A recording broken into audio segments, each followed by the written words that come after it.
I was voluntold to join plays. I ended up loving it. My grandmother began to volunteer me to do oratory competitions when I was in high school because I was already in theater. So if I seem theatrical, it's natural. I'm a theater kid, right? But I was voluntold to do the oratory competitions. I won money, so then I loved it, right? And over time, as I continued to compete in different capacities and I would win more prizes or get a little bit more notoriety for it, I started to realize how much I was able to infuse theater, right? My love of theater, my passion, with being able to actually go out and compete and speak and make money from it. And won't God do it? Okay? Raise your hand if you know that your money is tied to how well you speak. Oh, that's a good one. Okay, right? A lot of people, contrary as it may seem, actually don't realize that their money is tied to how well they actually speak, their ability to engage, educate, and entertain people when they walk into a room. So I had no idea that I wanted to work with adults until I went to more pitch competitions just to watch. And I actually looked and I said, oh my gosh, that idea was great, but they are just so boring. Watching their presentation was like watching paint dry. I mean, it just was agonizing to get through. I could not remember anything that they actually spoke about because I just started to think about, what am I cooking for dinner? Right? I'm thinking all these different thoughts. So your job when you all are pitching, when you're speaking, is to make sure that you stand out, of course, right? Is to make sure that people understand your business and your idea, that you're clear, that you're concise about it, and that you're giving quality over quantity. Yes? Yes. Okay. Let me get 3 volunteers. I just want 3 people to raise their hands. Oh, this is going to be interactive. This is going to be different. So if you came to the first session, I got a little bit more time. I can get in. Okay, 1. I need 2 more. 2 and 3. Don't be scared. I ain't going to do nothing crazy, okay? Now, the only thing I want you 3 to do is in one sentence, I want you to tell me what your business is. Your goal in that one sentence is I should understand the problem and the solution that you offer in one sentence. Okay? Yes? Yes. All right. Ready? First up. Hi everyone, my name is Cece Spencer. I am the founder of Generation Next Volleyball. What I do, what my business is about, I'm trying to bring volleyball, the sport of volleyball, to more brown and black communities in hopes of sending the next generation to college on scholarships. Now, technically, you gave me 3 sentences, but I'll count the last sentence as the main sentence. Very good. Hi, my name is Heather Bertrand, and I am a weight loss specialist for women suffering with thyroid disease. Perfect. Thank you. Okay, good. Good. I wasn't expecting to talk. It's all right. But I am Dominique. I am the founder of Better Steps Life Skills Center. We assist individuals with disabilities on everyday life skills, on how to develop a healthy a healthy lifestyle with advocating for themselves through their disabilities. Beautiful. Beautiful. Now, thank you, 3 brave souls, for being the first. It's not easy to speak in a room full of people, okay, especially if you don't know what I'm about to have you do, but I promise you it's not going to be anything bad. Now, why did I have you all do that? It's so important for everyone in this room, when you're talking to people, to be able to clearly and concisely tell people exactly what you do. What is the problem you solve? What is the solution that you have? You notice they broke down this pitch very nicely for you all. Everyone here, literally they broke it down so nice, exactly what they want you to include in the pitch deck. That's the easy part. I'm not touching the pitch deck. That's super easy. You can go on Fiverr and get someone to create a pitch deck as long as you have your information. You can get someone to do the research for you. That part is easy. The part that people struggle with is the presentation, right? So that's what I'm primarily here to speak about. Now, you notice, what is it, 2 to 3 minutes is the video submission, right? Yeah. Okay, 2 to 3 minutes for the video submission, and then you get a little bit more time once you make it through that round. Now, 2 to 3 minutes is not an impossible feat. It's not impossible. Actually, 2 minutes is typically what I give anyone. When I do workshops with people, I say you have 2 minutes to present this to me. And it feels like a short amount of time, but it's a long amount of time at the same time. Time. So here's what we're actually going to do. I'm going to walk you through step by step what you should have presentation-wise. If I ask for volunteers, understand that I'm asking for a volunteer because I'm going to actually give you an opportunity to state anything dealing with your business and give you live feedback on the spot. Does that work for everyone? Okay? Because when we come into the room, we come into the room to be bold. Okay? Y'all didn't know. If you drove here from where I drove, all right, and you came here and you just came to sit meekly, quietly in the corner, you came to the wrong place. All right, every time you step into the room and you have an opportunity to talk about your business, it's an opportunity to show up and show out. Yes? Yes. Okay. Now, I want y'all to understand how important presentations actually are to getting to the money, because I don't want to make that seem like a minute thing. It's a big thing. Okay? most of the opportunities I've been afforded have not come from me writing things down on paper. On the contrary, it's because people have actually met me. Oh, thank God. I have a personality. Because when people have met me, it's allowed them to actually see more about me and think, oh, I can trust her to do what she says she's going to do. My first government contract I ever applied for, I sent in my submission. I won't say it sucked. Okay? It wasn't a video, it's just paper. I had no idea what I just submitted what it was, and when I realized other people were submitting like decks, PowerPoint decks, I said, oh, that's crazy, because I didn't do it. So in my mind, it's over. I'm not going to get the money. They sent out a round 2 saying, hey, because the contract dealt with being able to do presentations, they wanted people to present. I said, say no more. Put me in the room, right? So we do this virtual call, and I win. I won my first government contract, not because of what I wrote on paper.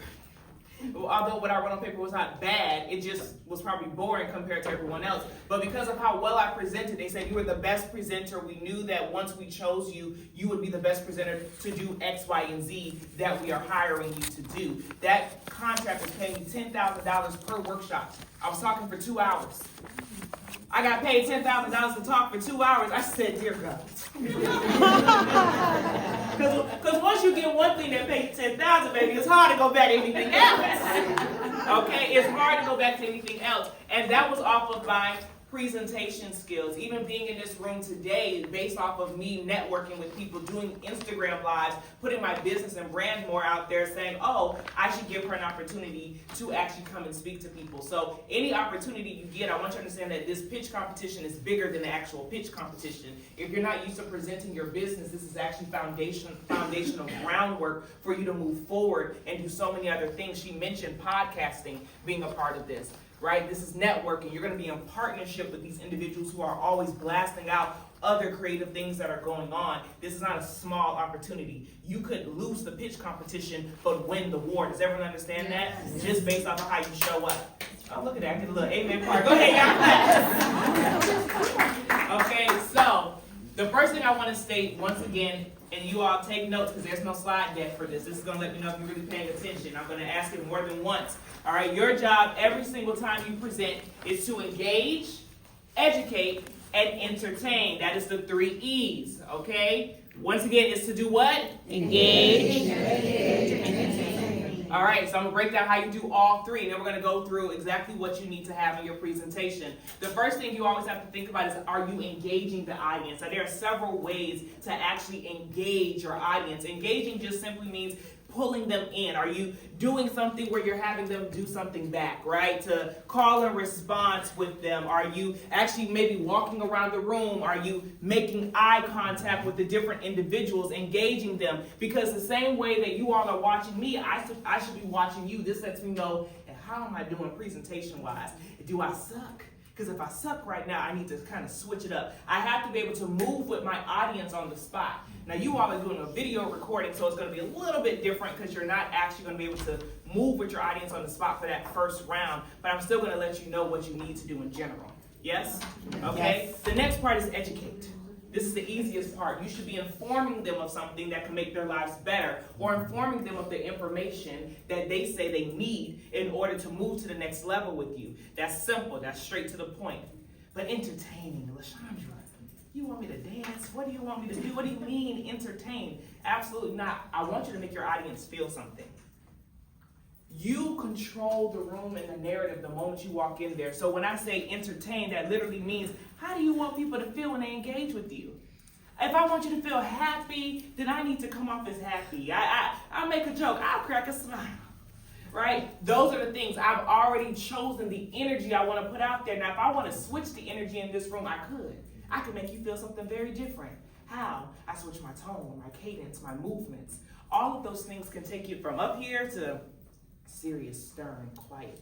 Okay, so entertaining literally just means that I'm intentional with the words that I use and how I use them to make you feel what I want you to feel. I can make you feel sad, I can make you feel happy. And when I say make you feel, yes, that is literally what entertainment is. Y'all go and watch scary movies. Y'all watch all 20, 30 seasons of Grey's Anatomy where they die every single show. Like, they make you feel something. That's why you tune back in. This is why certain people, you're like, oh, I can't be around them, because of the way they make me feel, okay? Business is a feeling thing. Most of sales is actually based off of people's feelings.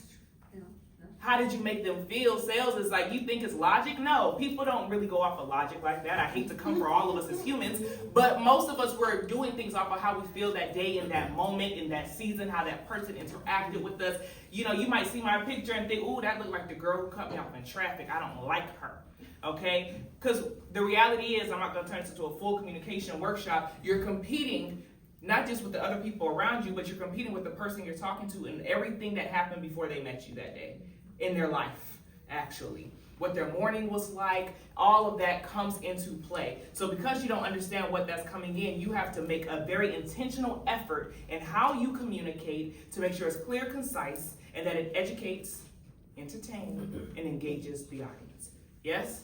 Yes. Now, let's talk about the biggest conundrum that people have asked, or at least I remember people asking last time.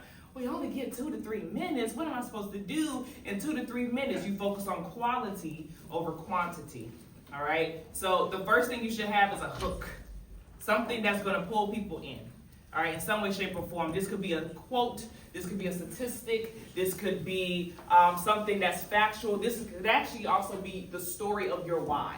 Because people want to like the person that they're investing in and buying from. If your information is great and Sally Mae's information is great, the biggest difference between you and Sally Mae is literally how you present yourselves. Sally Mae's information can be great, but she does not come off approachable. She is not someone that they want to invest in as a person, as a human, but she has a great business.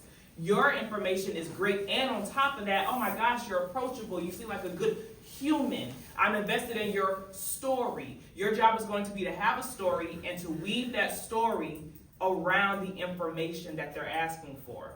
Because everyone has a why, right? Everyone has a why. Investors want to make sure they have the information and understand a bit of your why. So your hook can also introduce that. Now, because of the time that you have, your hook should not be more than 15 to 20 seconds. Literally. If you're thinking, how do I practice that? You practice and you time yourself. Okay? 15 to 20 seconds, that's all you have to get people interested in you and what you're about to talk about. From there, you have to start to move into, and this is just for the video, you move into the problem. We need to understand the problem at large, and your hook and how you talk about the problem could also weave in the problem at large, but also how the problem affected you. Everyone here is in a business that they love because of how the problem started to affect them, or they were deeply already involved and noticed the problem. Right? That's all of our reasons. So you have to have your problem. That problem should be about 30 seconds. And I made notes. I'm going to look at my notes in a second because I actually broke down how much time you should take for each section. Okay? But about 30 seconds. Then you have your solution. Now, your solution is very important, right? Because, hello, it's your business. Your solution is the business.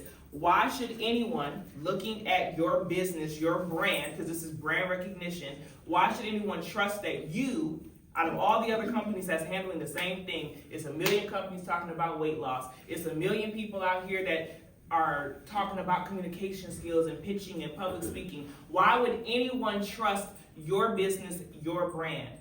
People ask me all the time, oh, you do that? I was going to go to Toastmasters, baby. This ain't Toastmasters.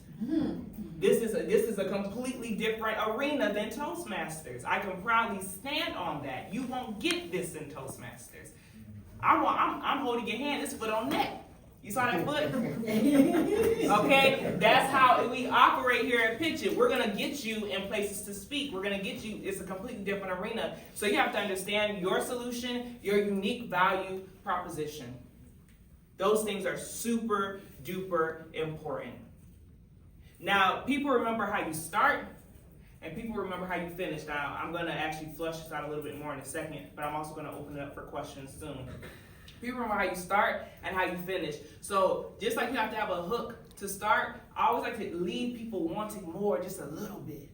Same thing, a question, a quote, a statistic. If you've been weaving a story in and out, you can bring that story to a close. People like to feel like things finish, right? Where are you now? So if you started something because, let's say you started a homeless shelter and you know that at one time you were homeless, well, where are you now? How has your solution for homelessness benefited the first person?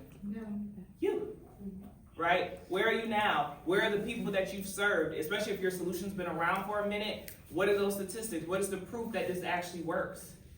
And then you end everything, of course, with your call to action, which is how will any of this actually benefit you? What is it that we're supposed to do with this information now that we have it? How do we help you? Now we know you want the money, that's why you're here. Okay, but they're asking for specifics. So you want to weave your story around the information you're given. Does everyone understand that aspect? Yes. Okay. Any questions so far? Yes, ma'am. The solution, our value proposition should be how long after the? About 30 seconds. I want to check my notes because I wrote the notes down on how long each thing should be for you all so that I don't give you the wrong time frame. And honestly, you could switch it up based off of what you feel you need. But your solution should be about 30 seconds. And then your market opportunity, because they're actually asking you to talk about that, should be about 20 to 30 seconds. What differentiates you even more, 30 seconds. And then your call to action should be about 10 to 15 seconds. And that's within the 3-minute time frame. You can give or take time where you want to, as long as you're still making sure that you stick to the actual time frame. Because I promise you, and I can't speak for everyone else, but when I've watched videos and I say 3 minutes, I will stop the video at 3 minutes. And whatever information I do not have, if I have a million other videos to go through, I just don't have it.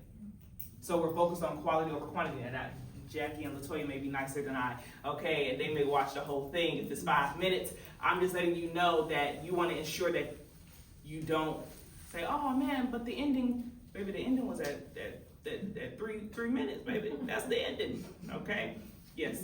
No, you said 10, 15 seconds. I didn't get the last part. What was that? 10, 15 seconds? 10 to 15 seconds for your call to action. Oh, okay. Yeah, your call to action. So that's your clear request. That's clearly what you want. That's the vision. How does this help you? What do you need the individuals to do? And ultimately, in this case, since you're doing this pitch competition, we know you want the money. What does money allow or allot for you all, right? What is that action that will take place?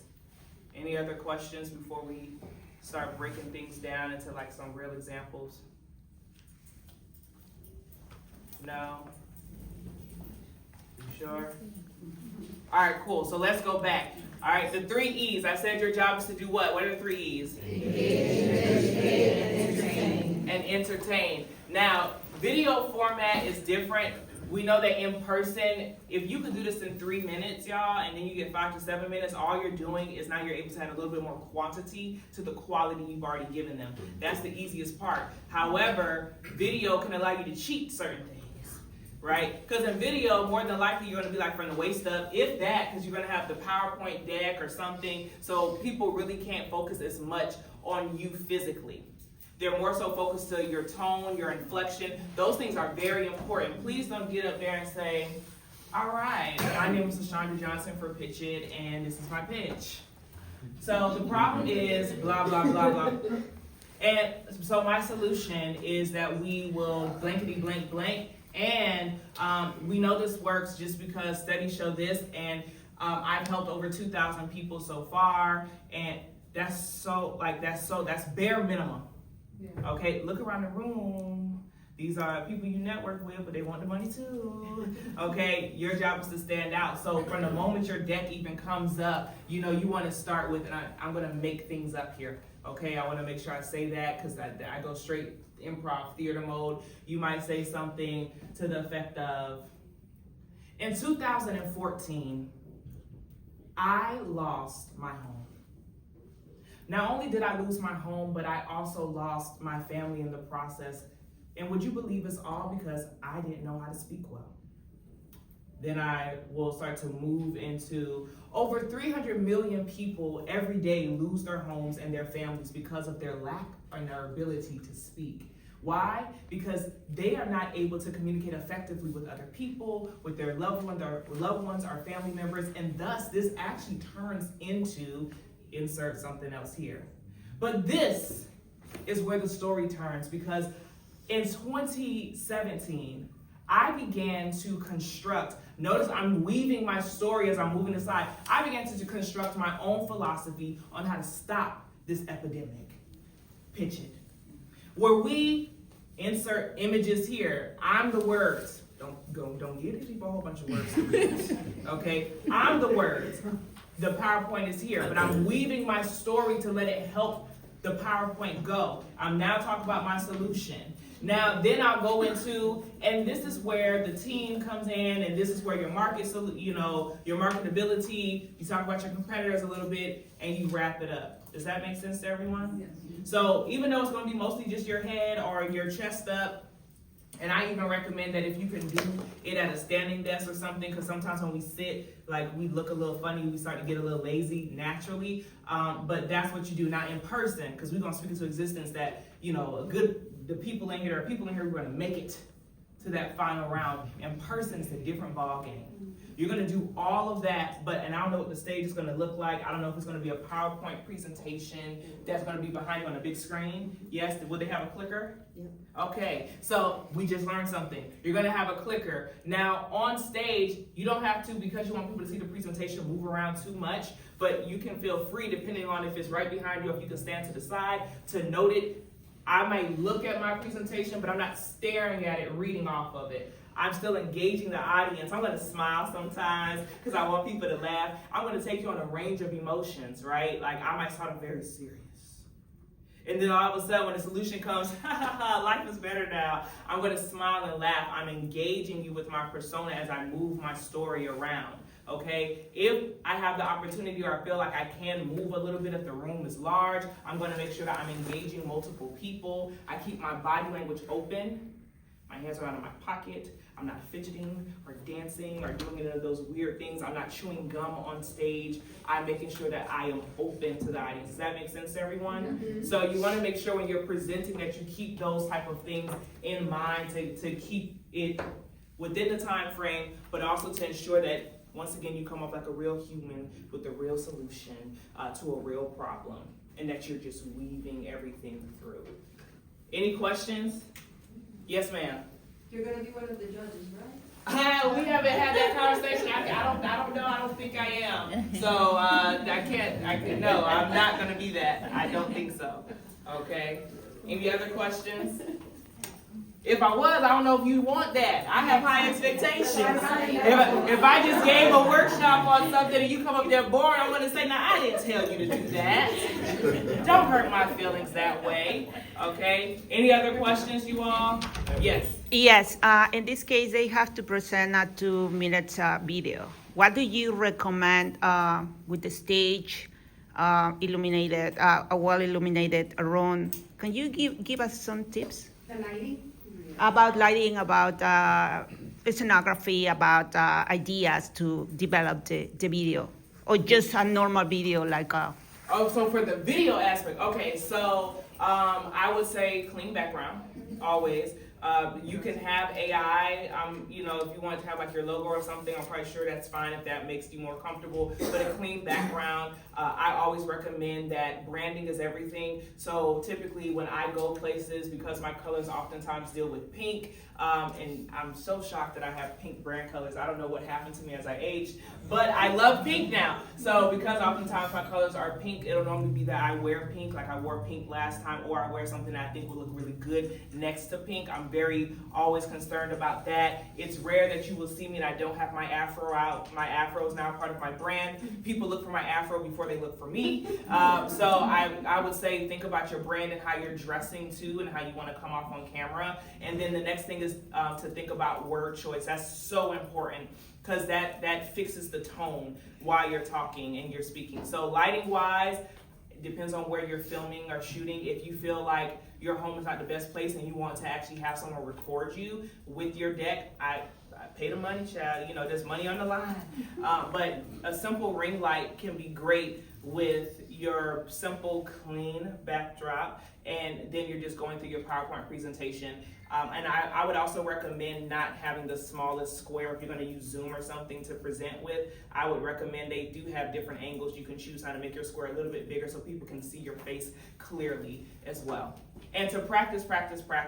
So if you're like, I suck with time, then time yourself. Send the video recording to other people, watch yourself. You can watch yourself at least like 3 times, and you're looking for something different each time. The first time you might not even watch yourself, you just listen for ums and uhs and those type of things. The next time you're watching, you know, your facial expressions, because that's a part of it too. Some people, they sound great, but then they look like this. It's like the clear eye man, clear eye. Like that's how they look when they talk, very monotone, everything is monotone. So you wanna look at those things and send the best version to Latoya and Jackie at that email that they specify. So if you do it one time, cool. Could you do it better? Possibly. So record as many times as you really want and get it in, and practice early. I hope that answered the question. Lighting Perfect. wise. Yes, Okay. perfect. Any more? Yes. So you talked about word choice, you talked about practice. What do you recommend? Because quite often, people, regardless of how much they practice, they'll get lost in the presentation and they'll forget their wording or whatever they had planned to use as a phrase at that point. What's your recommendation for that? So a part of the reason that you're practicing is that you know it so well and that you trust yourself so much that even when you get up there, you could forget one thing, but you still know where you're going and where you're leading people. So it does require, that's why practice is so important. When people say, LaShondra, I want to get more confident as a public speaker, I'm like, okay, come on, let's get you on the stage. And they're like, yeah. I was like, well, how you get better? You have to actually practice. You have to go through the parts where you're like, ooh, I think I sucked here. You did. Now what do we do to improve that you were not good in that moment or in that place or space? So knowing it very well, practicing in front of other people, and then when you get up there, because I have a theater background, I would oftentimes practice my lines as much as possible, and then at a certain point I would practice without a script. So if you practice the whole time with cue cards and notes, don't think you're going to get up there and just ace it. Start to practice without those cue card and notes, because your brain has to get used to, okay, you're forgetting something here, now how do you maneuver around that aspect? But you should know your business, you should know what you're saying well enough to where you could change everything on the spot and still have a seamless flow because you practice it so much. But our human brains are faulty, so forgetting something is natural. So trust yourself enough, practice in front of people, and then make sure you're practicing without notes as well. So if you do mess up, you're able to go to the next part that you do remember. And if all else fails, the slide deck is right there, y'all. If all else fails, the slide deck is a major help. And then you get to the end and you just say, thank you, and that's it, and wrap it up. Any final questions before I move on? The do's and don'ts. Oh, yes, the do's and don'ts for which part? Video or? Video. So the do's and don'ts for video would just be, that I mentioned, one major do is if you can present standing up, I always recommend it. Why? It's gonna be good practice for when you're on stage. And that means that if you have a standing desk or something, you could prop the computer on even if you're clicking the next slide. But major do's is like clean lighting, clean background, testing your mic beforehand, making sure your internet connection is stable, looking at how it uploads. Is it clear? Do you need to re-record? Do you need to go somewhere else? On stage, the do's and don'ts would definitely be making sure that you're projecting your voice so people can hear you. Don't overly rely on technology. Utilize your space depending on what the stage looks like. Making eye contact with people shows confidence. It makes it look as if, even if you're feeling nervous inside, that, oh my gosh, this is actually working well. I actually enjoyed this. And then major do, both times, seem like you like your business. Talk about it as if it's yours, as if it belongs to you, as if you're happy to do what you're doing. That's the part that always confuses me personally, but those are major do's and don'ts. And remember, once again, that you could not win the pitch competition in itself, but this is networking, and you never know who's watching these videos or these presentations that may still want to work with you, may still want to give money to you, may still want to support you, and so on and so forth. So it doesn't matter about winning, it's all about the participation within itself. If there are no further questions, what are the 3 E's again? Engage, education. Make sure you do all 3. I'm quite sure you all will be wonderful. At the end of this, I'll be somewhere in this corner next to this big banner of myself and this big afro. Please feel free to come and speak with me. I would love to meet all of you, and I thank you all for your time.